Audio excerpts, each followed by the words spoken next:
오늘의 주요 뉴스입니다. 응급 환자의 골든아워를 지키기 위해 응급의료 현장에 인공지능 도입이 추진되고 있습니다. AI가 현장 구급대원의 음성 정보를 분석하고 폐의 손상 부위나 출혈량을 측정해 빠르게 환자의 상태를 파악하게 됩니다. 우주항공청이 2050년까지 미래항공 모빌리티 분야 5대 강국 진입을 목표로 하는 로드맵 초안을 발표했습니다. 1톤 이상 고중량, 500km 이상 장거리 드론 시스템과 마하 5 이상 극초음속 추진 시스템 개발 등이 포함됐습니다. 국내 연구팀이 카메라만으로 주변을 더 정확하게 보는 자율주행 인공지능을 개발했습니다. 소실점이라는 원근법 원리를 통해 카메라 영상의 왜곡 문제를 보정해 멀리 있는 건물의 형태도 선명하게 구분한다고 설명했습니다. 국내 연구팀이 2주가량 걸리던 의약품 무균 검사를 단 하루 만에 끝낼 수 있는 검사법을 개발했습니다. 자성 나노 입자와 고감도 형광 이미징 칩을 활용해 최소 5시간에서 최대 18시간 이내에 결과 확인이 가능하다고 밝혔습니다.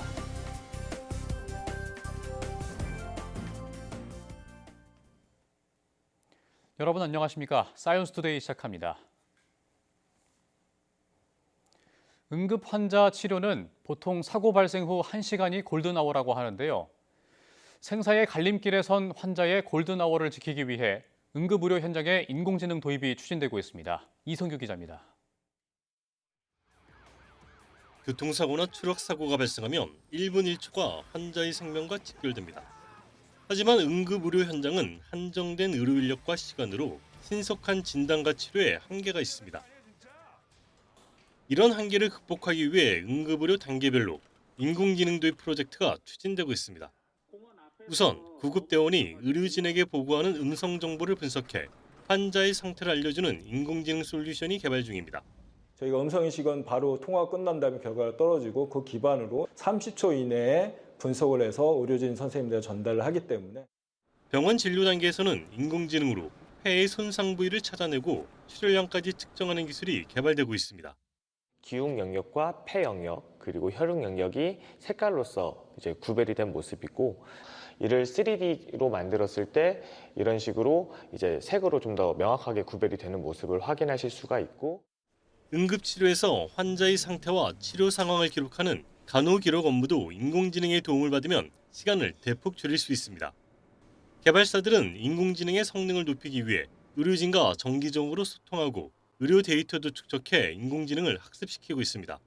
여기에 이런 앞선 기술들이 접목이 된다면 더 빠른 시간 안에 더 좋은 결과들을 낼 수 있을 것 같습니다. 또 실제 외상센터에서 인공지능 기술의 실용성과 안정성도 검증할 계획입니다. YTN 사이언스 이성규입니다. 환자 이송 등 구급 활동에 필수적인 일회용 멸균 의료기기가 예산 부족을 이유로 재사용되고 있는 것으로 확인됐습니다. 국회 행정안전위원회 소속 조국혁신당 정춘생 의원실이 소방청에서 받은 자료를 보면 성문 외 기도 유지기나 호흡 마스크, 자동 심장 충격기 패치 같은 일회용 구급 소모품 6종의 구매 현황과 사용 횟수를 비교한 결과 구매 수량보다 사용 횟수가 많은 사례가 곳곳에서 발견됐습니다.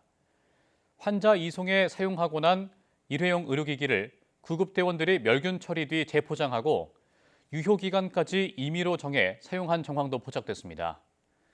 소방청 역시 정기 현장 점검 과정에서 일회용 의료기기의 일부 재사용 사례가 확인된 바 있어 개선 방안을 검토 중이라고 인정했습니다. 서울대학교, 고려대학교, 서울대학교 병원 공동연구팀이 기존 14일이 걸리던 의약품 무균 검사를 단 하루 만에 끝낼 수 있는 신속 무균 시험법을 개발했습니다. 무균 시험법은 의약품이나 의료기기 등 균이 없어야 하는 제품이 실제로 무균 상태인지 확인하는 시험법입니다. 연구팀은 자성 나노 입자와 고감도 형광 이미징 칩을 활용해 의약품 내 극미량의 병원균을 신속 정확하게 검출하는 방식으로 최소 5시간에서 최대 18시간 이내에 결과 확인이 가능하다고 밝혔습니다. 이에 따라 환자에게 무균이 입증된 바이오 의약품을 제때 안전하게 투여할 수 있다고 설명했습니다. 우주항공청이 2050년까지 미래 항공 모빌리티 분야 5대 강국 진입을 목표로 하는 로드맵 초안을 발표했습니다.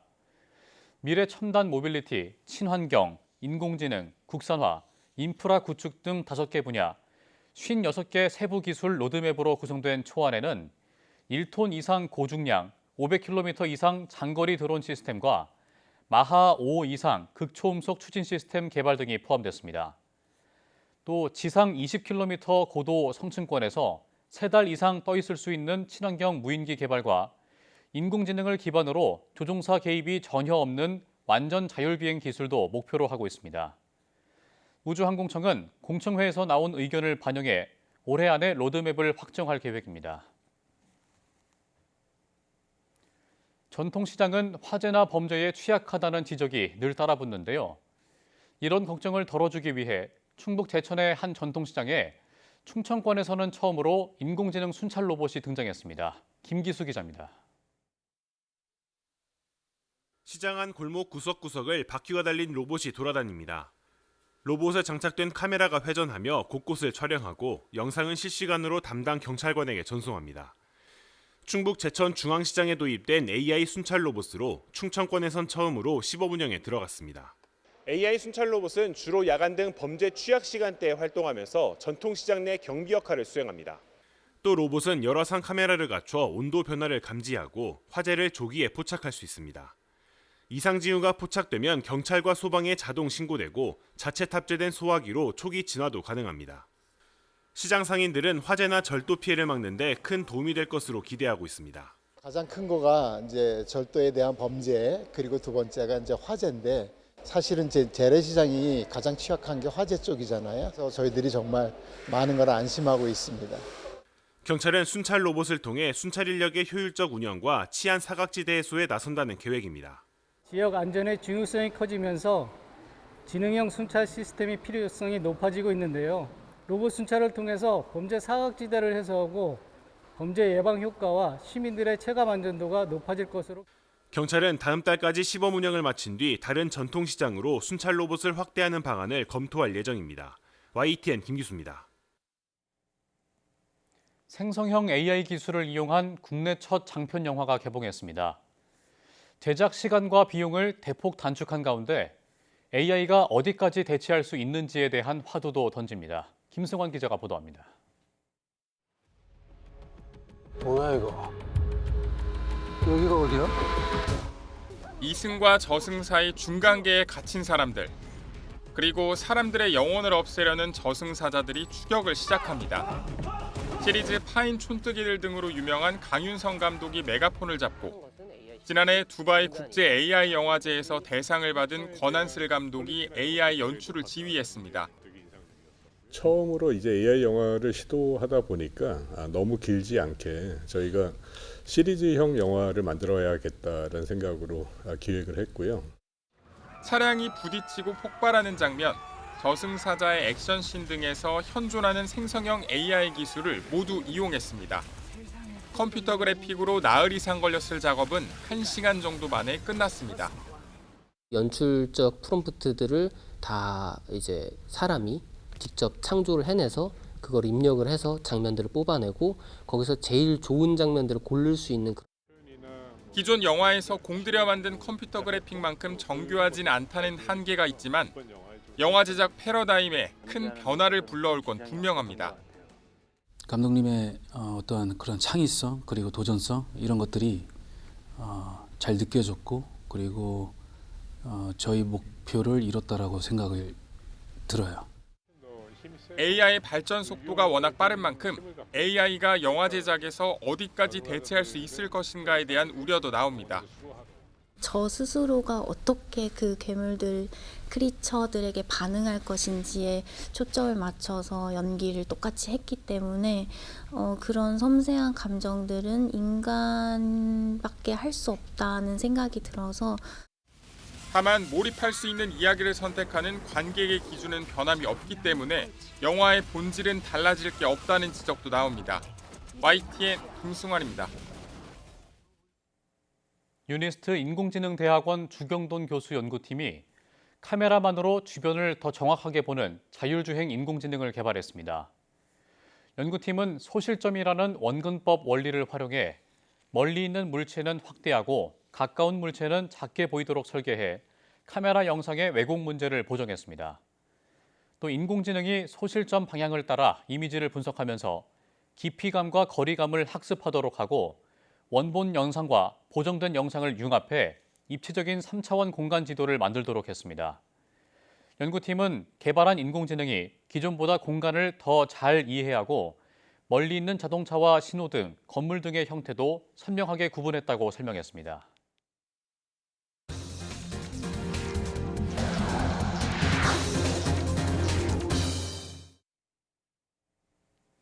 정부 전산망 마비 사태를 일으킨 국가정보자원관리원 화재 당시 전산실 내부 CCTV 영상이 공개됐습니다.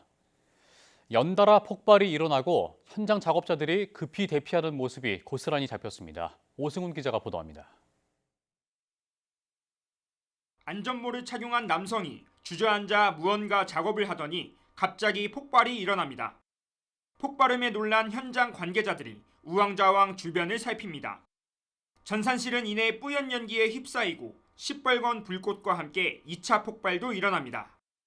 1차 폭발 이후 3분 만에 벌어진 일입니다. 지난달 26일 밤 대전 유성구 국정자원 5층에 있는 7-1 전산실에 화재 당시 CCTV 영상이 공개됐습니다. 당시 작업자들은 전산실 내에 있던 비상 전원장치 배터리를 서버와 분리해 지하로 이전하는 작업을 하고 있었는데 이 과정에서 불이 났습니다. 경찰은 업무상 실화 혐의를 적용해 국정자원 관계자와 현장 작업자 등 5명을 입건했습니다. 비상 전원장치 안에 있는 배터리 묶음의 부속 전원 차단 여부를 확인하지 않았다는 진술을 확보해 작업자의 실수에 따른 발화 가능성을 살펴보고 있습니다. 또 현장에서 확보한 발화 추정 배터리 6개는 국과수 본원으로 보내 정밀 감정을 진행하고 있습니다. 경찰이 화재 원인 조사에 나선 가운데 국정자원 전산실 화재로 멈춘 시스템 복구율은 여전히 40%대에 머물고 있습니다. 업무 영향이 크고 사용자 수가 많은 1등급 시스템의 복구율은 70%를 넘어섰지만 나머지 시스템은 복구가 더딘 상황입니다. 정부가 일부 시스템에 대해 국정자원 대구센터로 이전하는 작업도 병행하고 있어 복구까지는 상당한 시간이 걸릴 것으로 보입니다. YTN 오승훈입니다. 윤호중 행정안전부 장관은 국가정보자원관리원 화재로 장애가 발생한 행정정보 시스템 가운데 상대적으로 중요도가 큰 1, 2등급은 이번 달 말까지, 나머지 시스템은 연말까지 정상화하겠다는 목표를 제시했습니다. 윤 장관은 국회 행정안전위원회 국정감사에서 1등급과 2등급 시스템 복구는 이번 달 말을 목표로 하고 있고, 불이 난 7-1 전산실에 있었던 시스템은 다음 달 20일쯤까지 복원하려고 한다고 말했습니다. 이어 3, 4등급도 올해까진 정상화할 수 있느냐는 국민의힘 서범수 의원의 질의엔 그렇게 계획하고 있다고 답했습니다. 카카오톡 업데이트 이후 이전 상태로 되돌리는 것이 불가능하다는 설명을 두고 논란이 일고 있습니다. 앞서 우영규 카카오 부사장은 국회 과학기술정보방송통신위원회 국정감사에서 카카오톡을 업데이트 이전 상태로 롤백하는 것은 기술적으로 불가능하다고 설명했습니다. 그러면서 이용자 불편 사항을 잘 알고 있고 면밀하게 살펴보고 있다며 조만간 개선될 수 있게 하겠다고 덧붙였습니다. 다만 카카오는 논란이 된 친구 목록을 이전처럼 되살리는 작업은 예정대로 올해 4분기 안에 완료할 계획이며 새 버전을 다시 설치하는 방식으로 이루어질 것이라고 설명했습니다. 최근 한국인을 겨냥한 범죄가 잇따르고 있는 캄보디아 현지에 YTN 취재진이 나가 있습니다. 수도 푸놈펜을 포함해 무려 11개 지역에 특별여행주의보까지 내려지면서 현지 교민들의 걱정이 큰 상황인데요. 정현우 기자가 전해드립니다. 천혜의 자연환경을 자랑하는 캄보디아는 한국인 관광객이 한 해에만 20만 명 넘게 찾는 인기 관광지입니다. 한 차례 수교가 끊어졌다가 1997년 다시 교류가 시작됐고 여러 기업이 진출하며 교민도 1만 명을 넘어섰습니다. 비행기로 6시간 남짓 걸리는 가까운 국가지만 하루아침에 발길이 끊어질 상황에 놓였습니다. 최근 우리 국민을 노린 흉악범죄가 잇따르며 수도 프놈펜을 비롯해 11개 지역에 특별여행주의보가 내려진 겁니다.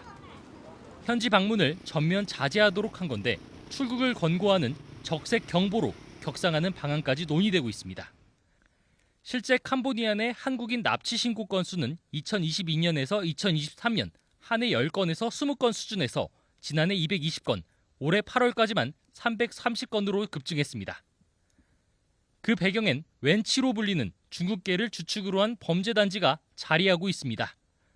고수익 돈벌이를 미끼로 현지로 꿰어낸 뒤 납치의 몸값을 요구하거나 철조망과 무장경비원으로 둘러싸인 감옥에 가두고 피싱부터 스캠, 온라인 도박 등 온갖 범죄를 강요하는 게 주요 수법입니다.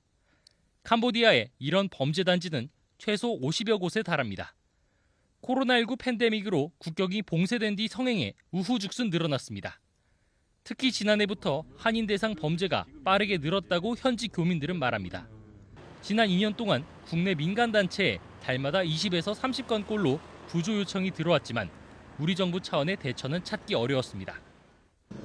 결국 한국인 대학생이 고문 끝에 숨지는 비극이 벌어진 뒤에야 정부도 총력 대응에 나섰습니다. 캄보디아 측 협조가 원활하지 않은 가운데 범죄 배후를 뿌리 뽑을 수 있을지 현지에서 계속해서 전해드리겠습니다. 지금까지 캄보디아 프놈펜에서 YTN 정현우입니다. 한국인 대상 사기, 납치, 감금 범죄가 급증한 캄보디아에 한국인 80여 명이 구금 중이며 본인들이 귀국을 거부하고 있다고 캄보디아 정부가 밝혔습니다. 15일 신화통신에 따르면 터치 속학 캄보디아 내무부 대변인은 한국 당국자들이 접촉했지만 이들은 한국으로 돌아가기를 거부했다며 이같이 말했습니다. 속학 대변인은 이들이 한국 언론에 보도된 실종자 80명과 동일 인물인지 아닌지는 모른다고 덧붙였습니다. 전날 한국 외교부는 캄보디아에 갔다가 안전이 확인되지 않는 한국인이 80여 명에 이른다고 밝혔습니다. 올해 경찰이 피싱 범죄와 관련해 캄보디아에 요청한 국제 공조 회신은 30%에 그친 것으로 나타났습니다. 더불어민주당 위성곤 의원실 자료를 보면 경찰청은 지난 1월부터 8월까지 인터폴을 통해 캄보디아의 국제 공조 요청 20건 가운데 자료 회신 등 답변은 6건으로 14건은 답을 받지 못한 것으로 집계됐습니다.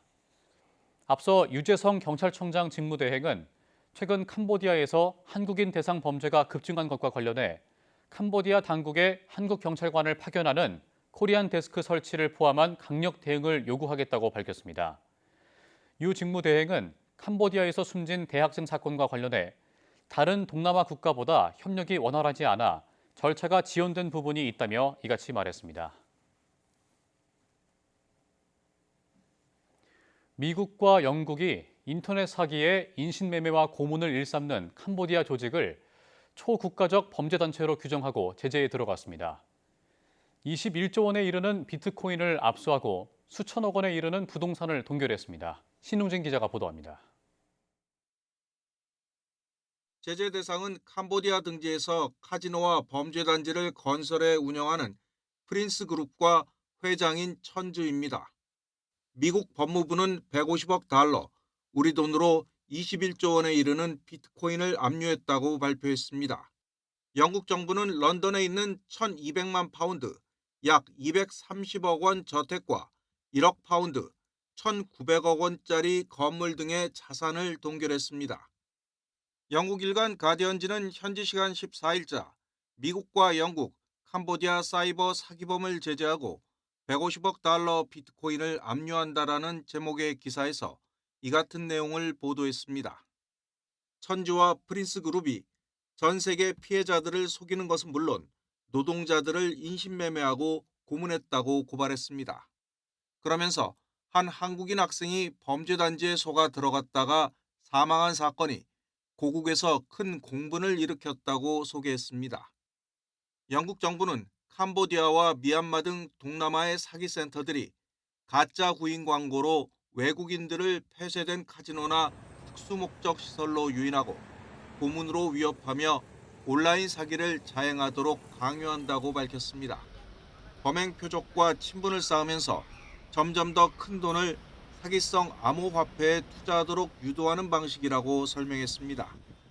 미국 재무부는 프린스 그룹 외에 캄보디아 소재 금융 서비스 대기업 후이원 그룹을 미국 금융체계에서 차단하는 조치도 취했습니다.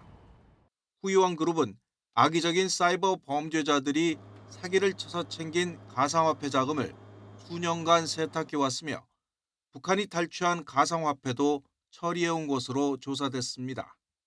YTN 신홍진입니다. 일상생활 속 손 씻기 문화는 정착됐지만 올바른 방법으로 손을 씻는 사람은 여전히 적은 것으로 나타났습니다.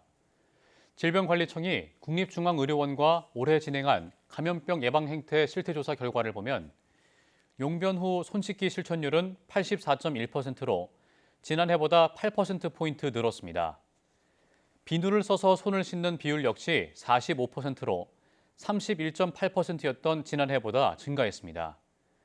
하지만 30초 이상 비누를 사용해 올바르게 손을 씻는 경우는 10.3%로 지난해 10.5%보다 소폭 하락했습니다. 질병청은 손 씻기 등 감염병 예방 수칙은 비용이 들지 않는 가장 효과적인 예방 수단이라며 지나치기 쉬운 손끝, 손가락 사이 등을 꼼꼼히 닦을 수 있도록 해야 한다고 강조했습니다. 국립공원 사무소가 SNS 영상과 사진 삭제를 요청하는 특별한 장소가 있습니다. 바로 설악산 127호봉인데요. 등반이 금지된 통제구역인데 아찔한 인증 사진과 영상이 계속 올라오기 때문입니다. 지환 기자가 보도합니다. SNS에서 자주 보이는 영상입니다. 설악산 127호봉에 올랐다는 내용입니다. 오르는 법과 내려가는 법은 물론 아찔한 바위 위에서 찍은 인증 사진과 영상도 쉽게 찾을 수 있습니다. 127호봉은 지형이 험준한 설악산 공룡 능선 한가운데 우뚝 솟은 봉우리, 생태계와 지형 보호를 위해 출입이 금지된 구역입니다. 무엇보다 바위가 미끄럽고 급경사로 추락과 낙석 등 안전사고 위험도 큽니다. 오르면 최대 50만 원 과태료 대상. 하지만 현장 적발이 원칙이라 실제 단속은 어렵습니다. 자연보호법상 현장 단속이 아니면 과태료를 부과할 수 없습니다. 왜냐하면 개인을 특정해야 되는데 SNS나 여기에서는 뭐 개인 실명과 연락 자료, 뭐 주민등록번호 같은 게 공개가 되어 있으면 특정을 할 수 있는데 그게 안 나와 있기 때문에 국립공원 측은 등산객이 많아지는 단풍철을 맞아 자주 훼손되는 출입금지 표지판을 재설치할 예정입니다. 또 공식 SNS를 통해서 등반 위험성을 알리는가 하면 유사사고 예방을 위해 개인이 올린 게시물에 대한 자진 삭제를 촉구했습니다. YTN 지환입니다. 국내 스타벅스 매장에서 외부 음식 취식이 전면 금지됐습니다. 스타벅스 코리아는 매장에서 떡볶이나 도시락을 먹는 등 다른 소비자들이 불편을 겪는 사례가 늘어남에 따라 지난 월요일부터 외부 음식 취식을 막았다고 밝혔습니다. 그동안 스타벅스는 향이 강한 외부 음식을 먹는 것만 제한해왔습니다. 다만 유아의 이유식 섭취는 허용됩니다. 앞서 스타벅스는 지난 8월 카페에서 공부하는 이른바 카공족이 개인용 데스크톱 PC와 프린터, 멀티탭 등을 가져와 민폐를 끼친다는 논란이 생기자 해당 품목 사용을 금지했습니다.